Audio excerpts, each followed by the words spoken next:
Hello, कैसे हो दोस्तों। मैं आपका दोस्त अनिल कुमार। मैं आपके लिए यूजीसी नेट 2023 जून में होने वाले पेपर के लिए फर्स्ट पेपर से रिलेटेड कंटेंट लेकर आया हूँ।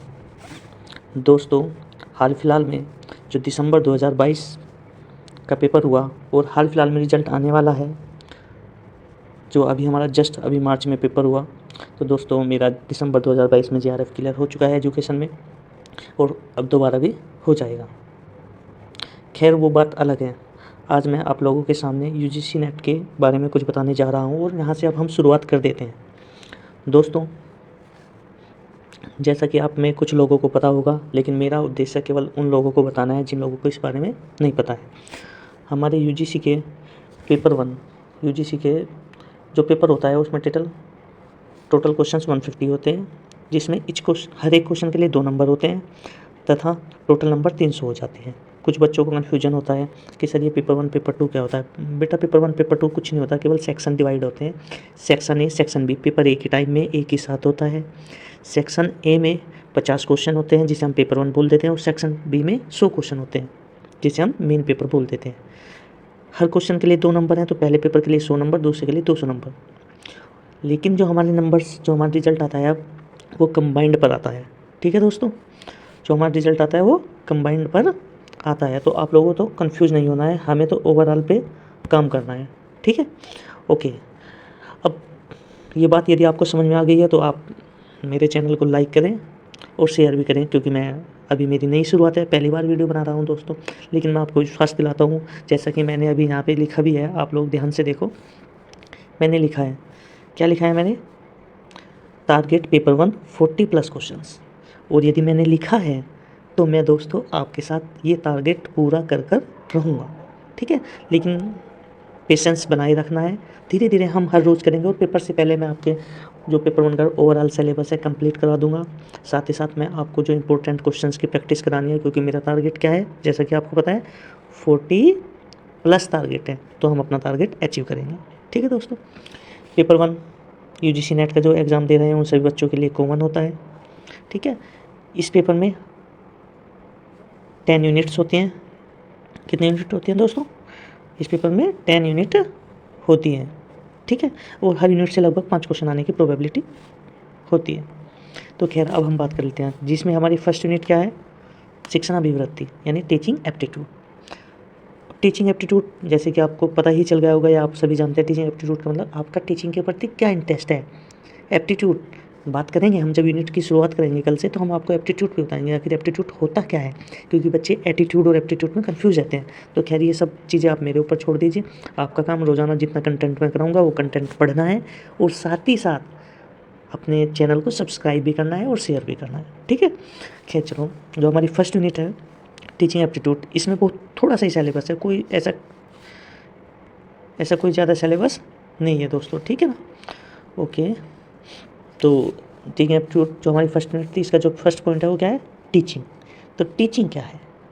टीचिंग जो प्रोसेस है, इसके हमें कंसेप्ट बताने हैं, ऑब्जेक्टिव बताने हैं, अवधारणाएं, उद्देश्य, और जो है टीचिंग के लेवल ऑफ टीचिंग हमारे 3 टाइप लेवल होते हैं। पहला होता है मेमोरी लेवल, दूसरा अंडरस्टैंडिंग लेवल, और तीसरा होता है हमारा रिफ्लेक्टिंग लेवल, जिसको हिंदी में स्मरण शक्ति स्तर, समझ शक्ति स्तर और विचारात्मक शक्ति स्तर। और फिर टीचिंग की कैरेक्टरिस्टिक एंड उसकी जो मेन एस्पेक्ट हैं, या हम टीचिंग से क्या अपेक्षाएं करते हैं, उसके बारे में बात करते हैं। जो फिर सेकंड पॉइंट है हमारा, शिक्षार्थी की विशेषताएं, मतलब एक लर्नर है, एक स्टूडेंट है, उसकी क्या कैरेक्टरिस्टिक है। ठीक है, इसमें इन्होंने एडोलसेंट भी ले लिया और एडल्ट लर्नर भी ले लिए। उनके एजुकेशनल, सोशोलॉजिकल, इमोशनल और मेंटल को, ये क्या है हमारा? संज्ञानात्मक। ठीक है, ये क्या है हमारा दोस्तों? संज्ञानात्मक। खैर चलो, कोई नहीं, संज्ञानात्मक आप समझ गए होंगे, कॉग्निटिव। ठीक है, इसमें जो हमारा थर्ड पॉइंट है, शिक्षण प्रभावक तत्व। कहने का मतलब क्या है? शिक्षण को प्रभावित करने वाले एलिमेंट। शिक्षण के लिए क्या ज़रूरी है, आप बताओ मुझे। टीचिंग के लिए भाई एक टीचर है, टीचिंग लर्निंग मटेरियल है, इंस्टीट्यूट होना चाहिए हमारा, और हमारा क्या होना चाहिए? इंस्टीट्यूट के साथ साथ जो हमारा एनवायरनमेंट होना चाहिए, एजुकेशनल एनवायरनमेंट। ठीक है, फिर आगे चले जाते हैं। फिर हमारा क्या है, जो हायर एजुकेशन इंस्टीट्यूट है, जो हायर एजुकेशन इंस्टीट्यूट है उनकी बात कर लेते हैं ना, ठीक है ना। तो खैर ये हायर एजुकेशन इंस्टीट्यूट के जो सिस्टम है, पद्धति है, उसके बारे में। तो पहले क्या है, अध्यापक केंद्रित परामर्श शिक्षक, अरे यार कहने का मतलब टीचर सेंटर्ड एंड उसके बाद learner centred, offline online mode की बात करेंगे। जो भी जितने भी हायर एजुकेशन में आजकल योजनाएं चल रही, मोक है, स्वयं प्रभा है, मूडल है, इन सब की हम बातें करेंगे, ठीक। फिर नेक्स्ट है हमारा शिक्षण सहायक प्रणाली, कहने का मतलब टीचिंग सपोर्टिंग सिस्टम।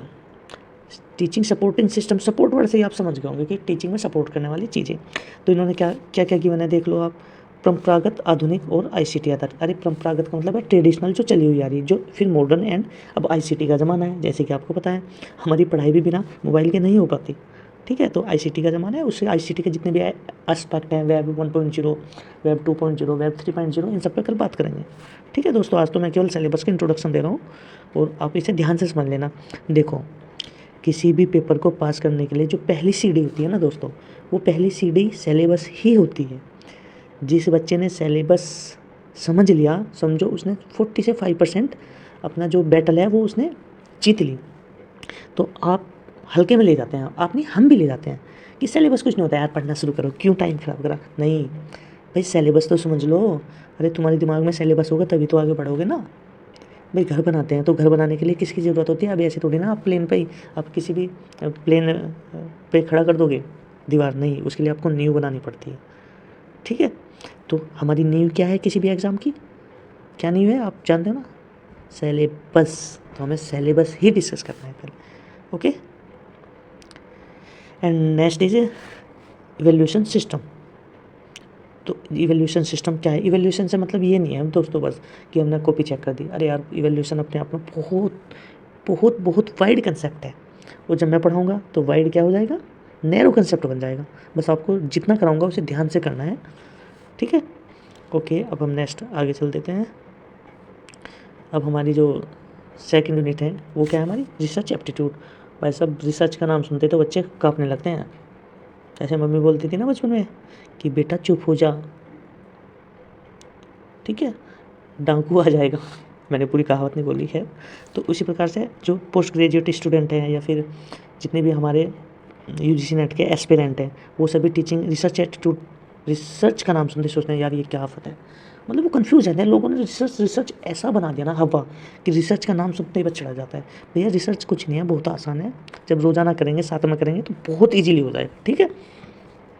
तो इसमें रिसर्च की क्या है कि रिसर्च की मीनिंग, टाइप्स एंड कैरेक्टरिस्टिक है, फिर पॉजिटिविज्म, पोस्ट पॉजिटिविज्म, ये मतलब चीज़ें हैं, हमारी अप्रोच है, वो बहुत आसान है। सारी चीज़ें मैं करवा दूंगा आपको, ठीक।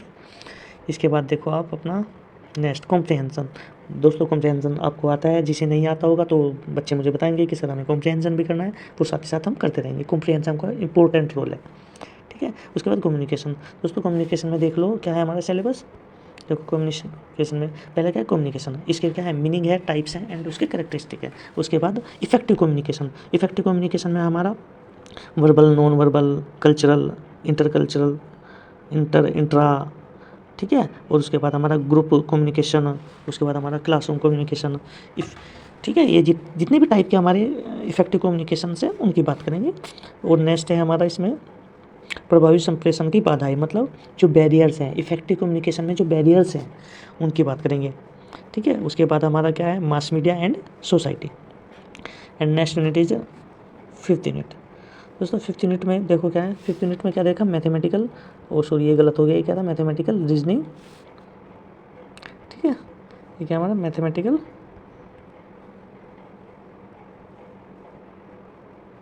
रीजनिंग, ठीक है, रीजनिंग।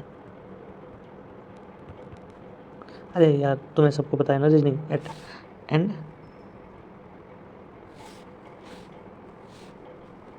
Reasoning and aptitude. तो अब इसमें तर्क के प्रकार, तर्क का मतलब है रीजनिंग। अब रीजनिंग बहुत सिंपल रीजनिंग आती है, यदि किसी बच्चे को थोड़ी सी भी आता है ना तो वो इजीली कर लेगा। देखो मैंने अपना चैनल स्टार्ट कर रहा हूँ तो मेरा उद्देश्य केवल उन बच्चों को पढ़ाना है जो बच्चे वीक हैं, जिन्हें नहीं समझ में आता कुछ भी, नहीं समझ में आने से मतलब मैं उन्हें ये नहीं कह रहा कि वो बुद्धू है, कहने का मतलब जिन्हें ये कंसेप्ट क्लियर नहीं है, जो 2 या 3 बार नेट दे चुके हैं कि सर हमारा तो क्लियर नहीं होता सर, पता नहीं सब आसान बताते हैं, कोई बात नहीं, मैं हूँ ना, अब मैं करा दूंगा क्लियर, पहली बार में हो जाएगा भाई, ठीक है। पर जितना कराऊंगा वो करना पड़ेगा भाई, कोई मेरे पास जादू की पुड़िया तो है नहीं मैं आपको खिला दूंगा और आप हो जाओगे पास, ओके। और इसमें थोड़े से मैथमेटिक्स के कंसेप्ट है वो सब मैं करा दूंगा अपने आप। फिर इसके बाद हमारी 6 यूनिट है हमारी लॉजिकल रीजनिंग। भाई इस पर थोड़ा सा हमें अच्छे से काम करना पड़ेगा, इसमें अच्छे अच्छे लोगों की सिटिविटी गुल हो जाती है, तो खैर कोई बड़ी बात नहीं है, इसमें कुछ कंसेप्ट बहुत आसान कंसेप्ट है, ठीक है ना। बात कर लेते हैं इससे आगे। और फिर मैंने सोचा यार मैं, अब देखो KVS मैदान क्या है, ये मैंने KVS मैदान से लिया है भाई। अब कोई कहेगा सर हम आपसे क्यों पढ़े, हम तो KVS मैदान ही ले आएंगे। भाई आप भी तो KVS मैदान सही कह रहे हो कि KVS मैदान को मैं कंप्लीट कराऊंगा, हाँ क्यों नहीं, आप बुक लेके आ जाओ। बेटा बुक तो हर जगह अवेलेबल है, लेकिन बात क्या है कि उस चीज़ को तुम समझ ग्रैप्स कर पा रहे हो या नहीं। लिखा हुआ तो सब जगह है, लेकिन एक टीचर क्या है, एक आज के समय में एक टीचर का क्या काम है, एक फैसिलिटेटर है। तुम्हें थोड़ा सा जेड डील करना, बस जोनो प्रोक्सिमल डिस्टेंस, ठीक है ना। तो मुझे तो भाई जहाँ तुम थोड़ा सा अटक गए, मुझे तो आपको आपके लिए फैसिलिटेटर हूँ मैं तो, ठीक है। और मैं भी लर्नर हूँ यार, गलतियाँ भी होती हैं, तो हम एक दूसरे को कोऑपरेट करते हुए आगे बढ़ेंगे और इसीलिए चीज़ों को अचीव कर लेंगे। इसमें आपका एक थोड़ा सा ये दे रखा, देखो मैं आपको लोगों को दिखा दूँ, इसमें ज्ञान के साधन, ठीक है। तो वेन डायग्राम बहुत आसान से है, जो इंडियन लॉजिकल रीजनिंग है मैं आराम से कराऊंगा आपको। ज्ञान के क्या साधन है, मीन्स ऑफ नॉलेज, ठीक है। इसमें प्रमाण अनुमान, इनमें बच्चे कहते हैं कि सर ना ना ना सर हमसे नहीं हो पाता, कोई बात नहीं अब हो जाएगा, मैं हूँ ना, अब हो जाएगा, मैं तुम्हें गारंटी दे रहा हूँ भाई ये सारी चीज़ें हो जाएंगी। इसके बाद भाई सबसे इंपॉर्टेंट है हमारा, क्या है सबसे इंपॉर्टेंट हमारा, आंकड़ों का व्याख्या, क्योंकि हमारे यहाँ पेपर में शुरू में 5 क्वेश्चन रखे हुए आते हैं, ठीक है भाई।